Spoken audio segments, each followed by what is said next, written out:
Nós vamos ler um texto da Escritura que se encontra em Marcos, capítulo 9, do verso 38 ao verso 41. Marcos, capítulo 9, 38 ao verso 41.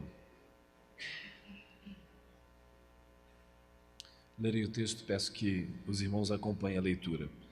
Marcos 9, de 38 a 41. O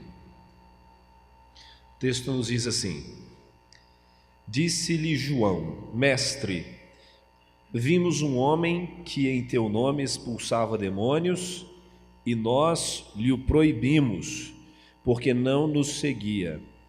Jesus, porém, respondeu: Não lhe o proibais, porque ninguém há que faça milagre em meu nome e possa logo depois falar mal de mim. Pois quem não é contra nós é por nós. Porquanto qualquer que vos der a beber um copo de água em meu nome, porque sois de Cristo, em verdade vos digo que de modo algum perderá a sua recompensa. Vamos orar, irmãos, ao Senhor. Pai, te damos graças pelo privilégio de estarmos reunidos neste local, como igreja do Senhor, para prestar culto a Ti, para clamar, ó Deus, por Tua misericórdia, por uma intervenção poderosa do Senhor, para ouvir Tua palavra, para participar da mesa do Senhor. Continue, Pai, nos dando a Tua direção, falando aos nossos corações, tratando conosco, nos dando o que precisamos, se consolo, exortação, ânimo. Tu conheces os nossos corações, tenha misericórdia de nós, em nome de Jesus, amém. Irmãos, este texto é muito interessante, porque de alguma maneira este texto mostra como deveríamos agir como igreja e como a gente às vezes age movidos, às vezes até por sentimentos benéficos, como talvez a defesa do Evangelho, do nome de Deus, só que às vezes a gente se perde. A primeira observação, então, que eu quero fazer, com base nesse texto, é que os discípulos, movidos por um bom sentimento, a defesa do nome de Cristo, da honra de Cristo, da glória de Cristo, viram alguém expulsando demônios e decidiram proibir esse homem.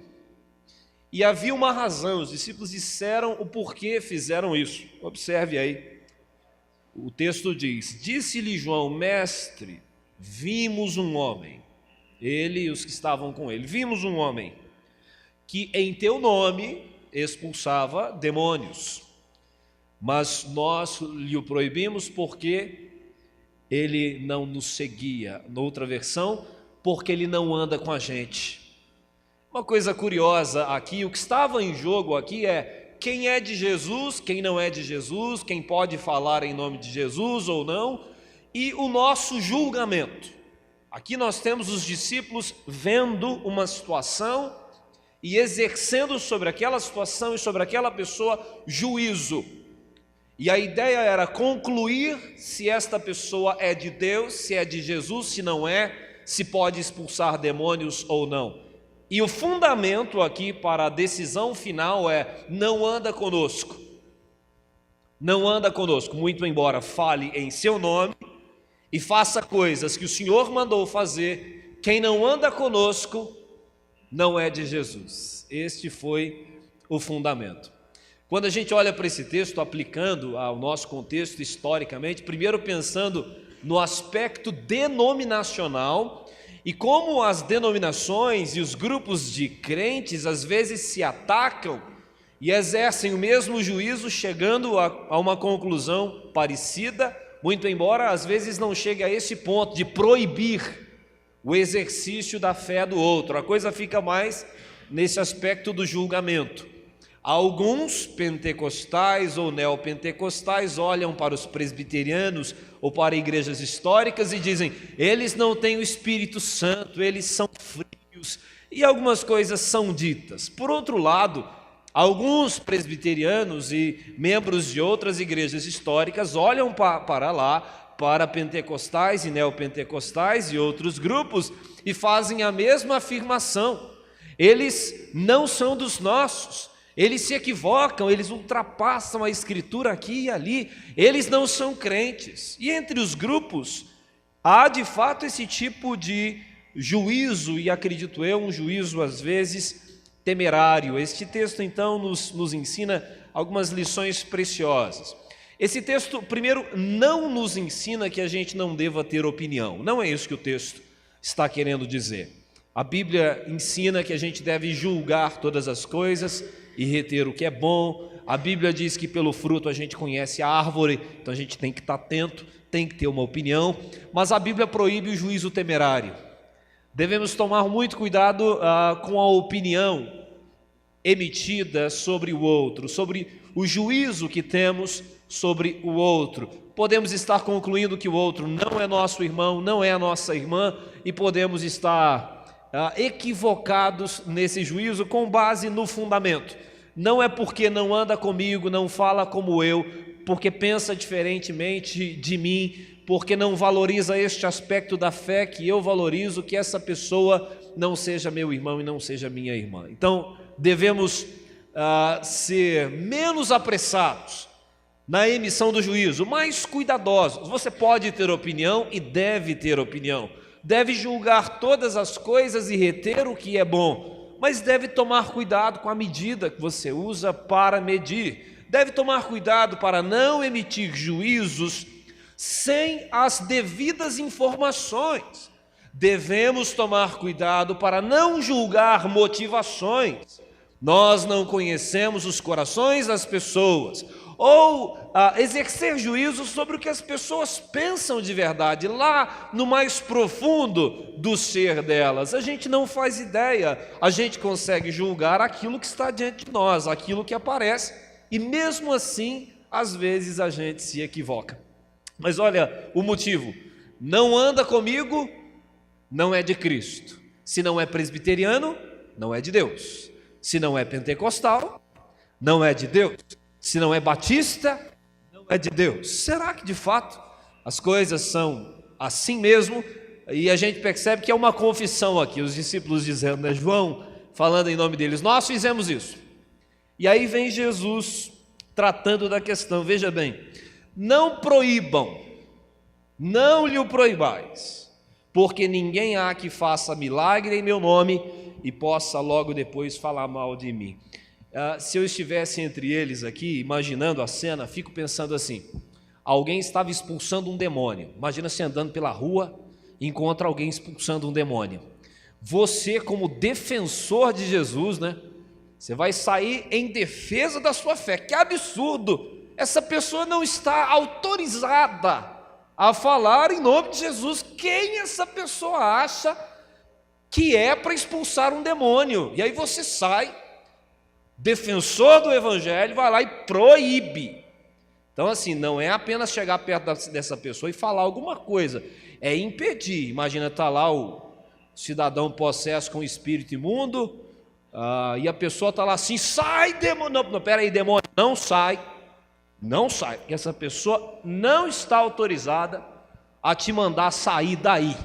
Quem essa pessoa acha que é? Ela é ou não? Então essa pessoa foi proibida. E agora vem a notícia: então, vocês agiram errado, porque se essa pessoa estava fazendo isso em meu nome, então ela é por nós, ela não é contra nós, ela é por nós. Vocês acabaram de proibir alguém que está do nosso lado. Vocês fizeram uma besteira.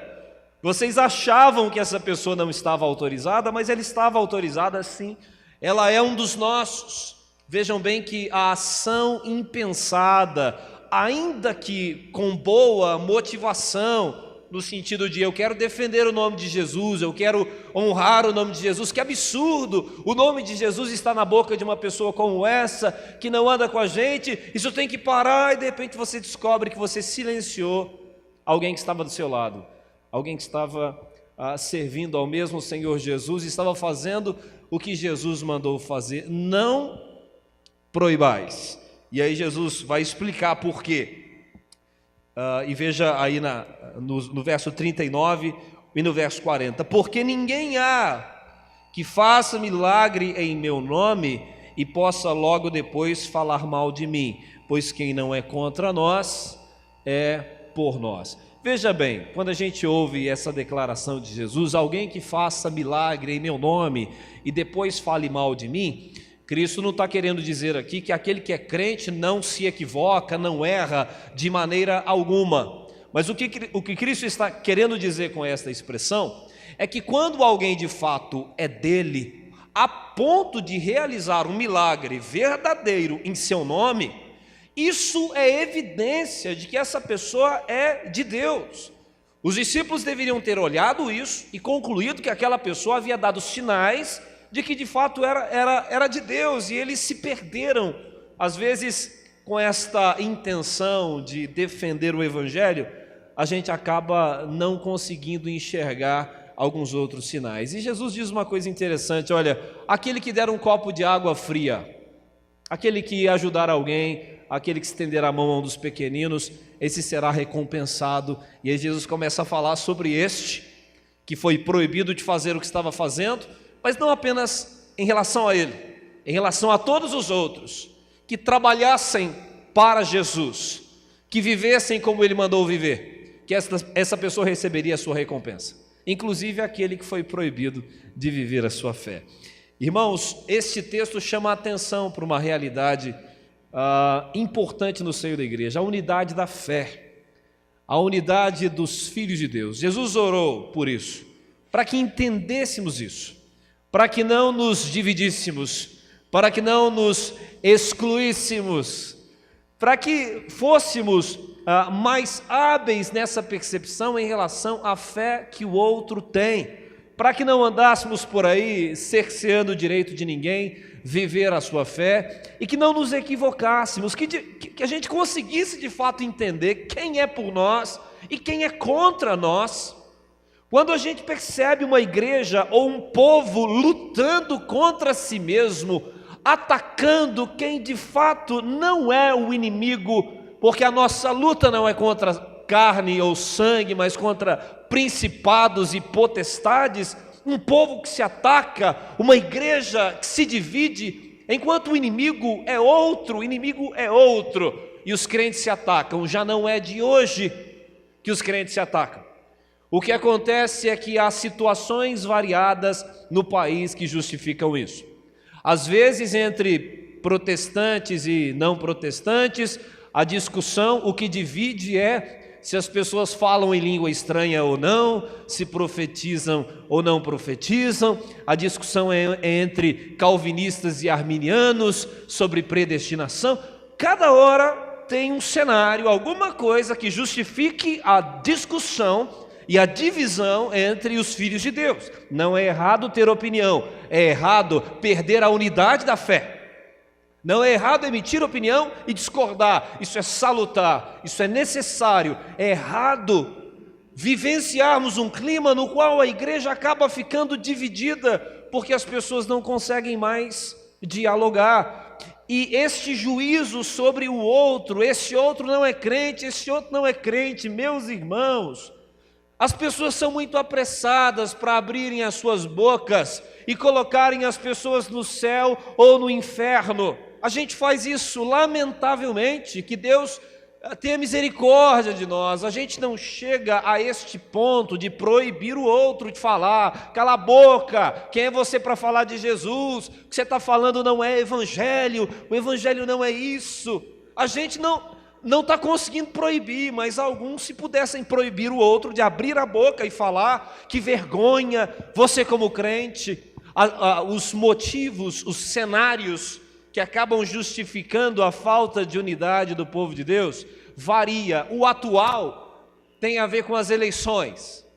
Não sei você, mas eu tenho amigos que votam em praticamente todos os candidatos que estão aí, a julgar pela questão presidencial. Eu tenho amigos que votam em todos os que estão aí. Tem alguns de fato eu não conheço, aqueles que acabaram não pontuando, que estão lá embaixo, eu não conheço, mas certamente deve ter algum crente, algum irmão ou irmã minha que se identifica e vota. E o cenário atual é: você crente vota nela? Você não é crente. Não é crente porque vota. Você então conhece lá o coração, se Jesus mora lá ou não? Você já ganhou esse poder de olhar, vota nele, vota nela, vota nisso, vota naquele partido ou naquele outro. Não é crente, não pensa como eu, não é crente, não anda comigo, não é crente, não é da minha denominação, não é crente, não é do meu partido, não é crente. Veja, o cenário só mudou, mas a ação dos discípulos parece parecida. João e os discípulos: alguém está expulsando demônios, mas não anda com a gente. Se não anda com a gente, não é de Jesus, deve calar a boca e ser proibido de agir. O cenário atual, como eu disse, é calvinista? É de Deus. É arminiano? Não é de Deus. É presbiteriano? De Deus. Da Deus é amor? Não é de Deus. Batista histórico? De Deus. Anglicano? Não é de Deus. E aí a gente vai excluindo as pessoas e emitindo este parecer sobre a fé que elas possam possuir ou não. Então, irmãos, nesse cenário especificamente, esse texto foi escolhido tendo em vista este cenário. Sei que estamos neste dia importante, a gente não sabe qual será o resultado, mas a vida no país continua, não sabemos, segundo turno, seja lá quem será, uma mulher, um homem, quem serão nossos representantes, governadores, senadores, deputados, presidentes, a coisa continua e temos uma igreja, somos o povo de Deus e a unidade da fé deve ser estabelecida, deve ser defendida, não uma unidade na fé na qual as pessoas não possam ter opinião e não possam fazer as suas escolhas partidárias ou pelos candidatos, mas lembrar que a unidade da fé está acima das divergências de opiniões sobre candidatos e partidos, porque todos nós temos um único Senhor, o Senhor Jesus Cristo, e um dia a gente vai morar no mesmo céu.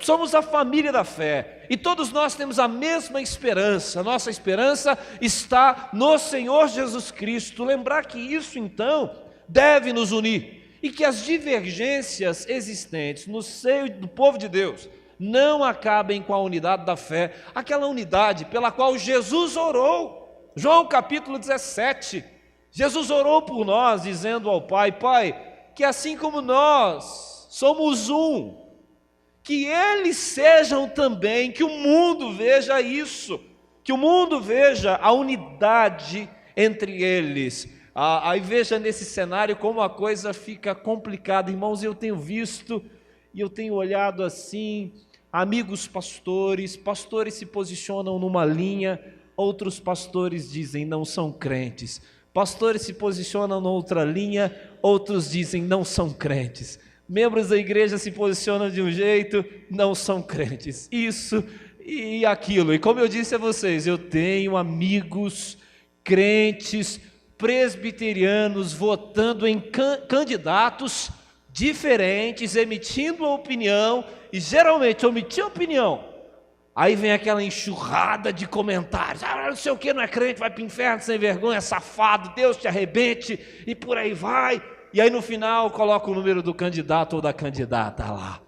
Falou: meu Deus do céu, como eu disse, quando terminar as eleições, vamos fazer mais almoço comunitário para a gente voltar a ser irmão, acampamento, não é? Vamos pedir perdão. Falou: desculpa, eu falei que você não era crente, olha só, foi mal, que no calor das emoções acabei fazendo aquilo. Então vamos já montar um plano de ação para recuperar a unidade da igreja depois das eleições, porque alguns, na defesa de partidos e candidatos, se esqueceram da unidade da fé, que é superior às nossas divergências. Espero que eu tenha sido claro nessa manhã, queridos. Eu entendo, à luz da Escritura, que devemos opinar sobre tudo o que acontece ao nosso redor, no mundo, nas eleições. Temos preferências e percepções diferentes da vida, e há vários partidos, vários candidatos. Seria tolice imaginar que todos escolherão o mesmo candidato, a mesma candidata, o mesmo partido. Você, por trabalhar talvez numa determinada área, se identifica com determinada demanda do país, e se identifica com este ou com aquele candidato, candidata. Você tem outra percepção, está numa outra área, se identifica com aquilo, com essa defesa. Olhando para os candidatos ou candidatas, tenta procurar alguém que mais se assemelha à sua visão de mundo, que defende coisas que você defende, muito embora não defenda tudo o que ele ou ela defende. Isso é natural, termos opinião. Agora, quando chega o momento de emitir esse juízo, de dar publicidade, a Bíblia nos orienta sobre o modo como devemos falar, uma palavra sempre temperada com sal, evitando coisas sujas, palavra torpe, falando a verdade em amor, de maneira respeitosa, e tomando cuidado com os juízos temerários, não julgando motivações do coração, não julgando o que está na cabeça da pessoa, do irmão, da irmã, porque a gente não tem esta autoridade, e evitando, queridos, este juízo mais severo. Alguém estava fazendo isso em nome de Jesus e eu decidi proibir. Estava associando o nome de Jesus a isso ou aquilo, e essa pessoa não anda com a gente, então não é de Jesus. Então eu sou um defensor do nome de Jesus nas redes sociais. Defendo o nome de Jesus, que é uma beleza. Xingo as pessoas que estão falando em nome de Jesus e eu acho que não poderiam falar, porque eu sou o defensor da ortodoxia. É possível que você não esteja defendendo o nome de Jesus coisa nenhuma. É possível que você esteja atacando um irmão seu. Porque Jesus disse: quem não é contra nós, é por nós. Então tome cuidado, veja bem, fique imaginando os discípulos aqui ao descobrirem isso. Então proibimos alguém que o Senhor não proibiria? Isso mesmo. Então essa outra pessoa estava fazendo uma coisa boa, estava fazendo milagre de verdade, o demônio saiu mesmo, e a gente proibiu, como se essa pessoa não fosse de Deus.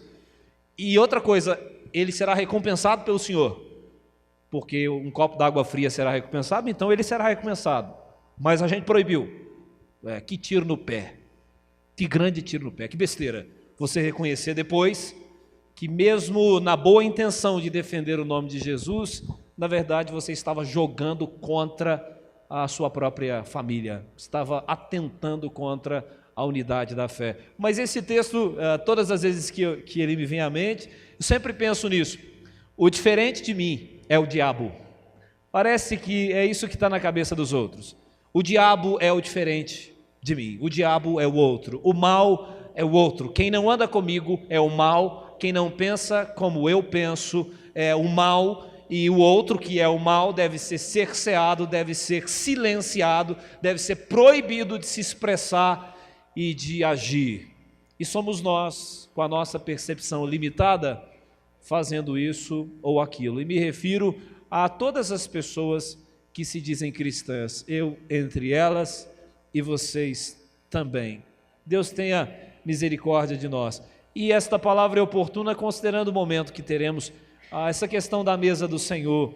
Imagine, as pessoas se excluem, se batem, mas depois se reúnem nos prédios para celebrarem a vida, para celebrarem a salvação em Cristo, como se fizessem parte da mesma família, muito embora às vezes se ataquem e se arrebentem e queiram se excluir. Que Deus tenha misericórdia de nós. Se você já votou hoje, exerceu a sua cidadania, já foi lá, sei que tem gente aí que já foi o primeiro da fila, a primeira, chegou lá, dormiu na fila, levou o colchonete para exercer a cidadania. Sei que tem gente que ainda vai. Como disse a você, pelo menos na minha postura, a coisa não vai ser fácil assim. Depois disso tudo, vote, não tem um número, o dever é seu, não é meu, é a sua racionalidade, é a sua cidadania, é o seu juízo, é a sua pesquisa, é a sua vida, é você.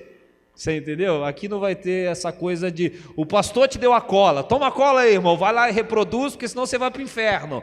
Vota nesse candidato ou naquela candidata, porque senão Deus te pega hoje mesmo na esquina. Assim que você sair da urna, ele te arrebenta, se você votar errado. Não, vá lá, faça o melhor que você puder. É claro que tem coisa que a gente tem que falar, né, irmão? A uma altura dessa você já tinha que ter pesquisado, observado, estudado, orado. Não vai chegar lá e pegar um papelzinho que está no chão, vamos ver quem que é, e chega lá e... Não, né, irmão? Em nome de Jesus. Se ainda não fez isso, antes de ir lá na urna, dá uma pesquisada, uma estudada, se ainda for possível fazer isso hoje, consiga e tente votar conscientemente, de maneira responsável. O amanhã pertence a Deus. Quem serão os governadores, senadores, serão eleitos seus candidatos ou não? O que será do nosso país? Não sei, mas eu digo para vocês, depois desse período e nos próximos, que a igreja esteja unida, que possamos manter a unidade da fé, tendo essa percepção clara, quem é por nós e quem é contra nós. É um juiz importante, você concorda que é um juiz importante? Quem é de Deus e quem é contra a família de Deus. Só que ao fazer esse julgamento, a gente precisa da graça e da misericórdia de Deus, porque às vezes a gente vai colocar como contra quem na verdade faz parte da mesma família, ainda que na melhor das intenções e com uma boa motivação, a gente vai estar fazendo uma coisa errada. Que Deus tenha misericórdia. E nós vamos orar agora. O que eu tenho ensinado aqui na nossa igreja, tenho falado aqui com todas as letras, é o seguinte, queridos, nosso compromisso, primeiro nossa esperança em Jesus Cristo. Jesus Cristo é o Rei dos Reis, é o soberano dos reis da terra. Deus controla a história. Nossa esperança está em Deus. Aquele ou aquela candidata, em qualquer nível de representatividade, precisa da graça e do auxílio de Deus. A gente tem que orar, falou, Deus, nosso país está em tuas mãos, haja na vida destes, haja na vida daqueles. O Senhor sabe da necessidade do nosso país, de como o nosso povo padece, como sofre. Tenha misericórdia da nossa gente. Coloque sua esperança em Deus, clame por isso, em nome de Jesus, e esteja preparado para o resultado das urnas, porque seus candidatos poderão ser eleitos ou poderão ser eleitos outros candidatos. E o nosso compromisso pela oração, com a oração, continuará. Foi eleito o candidato que você queria, ou a candidata, não acho que eles são perfeitos. Eles precisarão da graça de Deus. Se Deus não abençoar, não vai. Foram eleitos os candidatos contrários ao seu pensamento, igualmente, sem a graça de Deus, não irão. Precisarão da intervenção de Deus. E essa intervenção de Deus, em que nível? Salvando candidatos que não conhecem a Cristo. Que Deus salve eles, que Jesus alcance estes corações. Intervenção de Deus, controlando, impedindo a corrupção, sabe? A ação de Deus ali, segurando a caneta, para impedir que governem mal, que produzam leis equivocadas, e em alguns casos disciplinando e até tirando do poder. Sabe assim, Deus, se chegar alguém lá e essa pessoa for uma pessoa que não vá governar para o povo, que vá se enfiar de cabeça na corrupção, que o Senhor possa tratar nas suas mãos, trate, discipline, corrija, tire do poder, mas acima de tudo, Deus, salve quem não te conhece, seja lá qual candidato for ou qual candidata, porque dizer quem nasceu de novo ou quem não nasceu, como a gente falou aqui agora, é complicado, né? Qual dos candidatos aí é crente, qual não é? Muito complicado, falou Deus, então quem não é? Em nome de Jesus, que a graça salvadora do Senhor os alcance. Não estou querendo dizer que só quem tem Jesus no coração é que vai governar assim excelentemente, não é isso, porque tem uma questão de graça comum e de vocação política, e a gente sabe que Deus dá isso a todos os seres humanos, independentemente de serem crentes ou não, mas acredito eu que termos um país melhor, com respeito, dignidade, no qual a desigualdade seja erradicada, diminuída. Enfim, essas coisas todas estão no nosso coração. A gente quer isso, como igreja, né? A gente quer isso. Então vamos orar por isso, irmãos. E que Deus tenha misericórdia de nós, que a gente saiba lidar com o diferente, tudo bem? Que tenha essa capacidade de liderar, de lidar com o diferente, sem querer excluir o diferente, de lidar com o pensamento divergente do nosso, e seja no âmbito denominacional da fé, igrejas históricas ou não, pentecostais, neopentecostais, calvinistas, arminianos, que a gente consiga conviver sem esse ataque desnecessário, sem mandar para o inferno. Que Deus nos livre disso aí, porque quem é a gente para fazer isso? E em outras situações que às vezes demandam isso.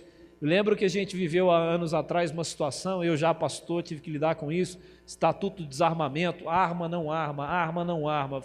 Mais uma vez, não vou te dar a resposta, o pastor falou que é assim, ó, que tem que... Não, irmão, só que na igreja ficava assim, você é a favor dessa posição? Inferno. Você é a favor daquela outra? Não, você é de Deus demais, você defende isso, ó, de Deus do inferno, de Deus do capeta, e as pessoas ficavam se atacando e se colocando em algum lugar. Irmãos, não é assim. Tem que ter capacidade de expressar a sua opinião, mas de respeitar quem pensa diferentemente de você. Eu vou dizer para vocês que nunca foi tão necessário respeitar uma orientação bíblica do apóstolo Paulo, usar linguagem sadia e irrepreensível, para que o inimigo não tenha com o que nos acusar. Se você quiser se posicionar a favor ou contrariamente qualquer coisa nesse país, e fizer isso usando linguagem sadia e irrepreensível, ainda que você seja atacado de alguma maneira, você está agindo corretamente, porque está se expressando, mas se expressando respeitosamente. Isso é orientação bíblica para nós, numa época em que as pessoas acabam extrapolando os limites. E digo para vocês, nunca foi tão necessário para a igreja usar linguagem sadia e irrepreensível, porque dependendo da expressão pública da igreja da fé, se ela não usar esse tipo de linguagem, ela estará cometendo crime de discriminação, ou injúria, ou difamação, ou calúnia, ou discurso de ódio, ou qualquer outra coisa dessa natureza. Linguagem sadia e irrepreensível, para que o inimigo não tenha com que nos acusar, julgando todas as coisas, retendo o que é bom, sem julgamentos temerários e irresponsáveis, desprovidos de informação, sem colocar pessoas no céu ou no inferno com base em observações particulares, sem julgar motivações do coração, porque não somos Deus para conhecer o que as pessoas são por dentro, sem julgar o que as pessoas pensam, porque não conhecemos aquilo que as pessoas pensam, analisando cuidadosamente tudo que está aí, emitindo opinião, respeitosamente, respeitando também o outro na sua visão diversificada da realidade. Acima de tudo, orando a Deus, porque acredito eu, nesse aspecto temos unanimidade, não temos? Devemos orar por todos os que se acham investidos de autoridade, devemos ter unanimidade, é palavra de Deus para o nosso coração. Então nós vamos fazer isso agora, nós vamos orar mais uma vez, em seguida vamos participar da mesa do Senhor. Você que já escolheu o seu candidato, a sua candidata, que já orou, terá a oportunidade de fazer isso aqui mais uma vez, orando pelo seu candidato, pela sua candidata, orando também pelos demais candidatos, não sabendo o que será do nosso país, quem serão os eleitos, pedindo a Deus, para Deus ter misericórdia da nossa gente, para que as demandas do nosso povo sejam supridas por aqueles que irão governar, seja no executivo ou no legislativo. Que Deus tenha misericórdia da nossa nação. Feliz é a nação cujo Deus é o Senhor. A nossa esperança está aí, irmãos. Aí a gente tem que encher a boca para gritar, sabe? Feliz a nação cujo Deus é o Senhor. Nosso povo precisa voltar para Deus, nosso povo precisa olhar para o alto, precisa conhecer o Senhor Jesus, né? Vamos orar, feche seus olhos, fique à vontade e ore ao Senhor neste momento pela sua nação, pela sua vida, pelo seu povo.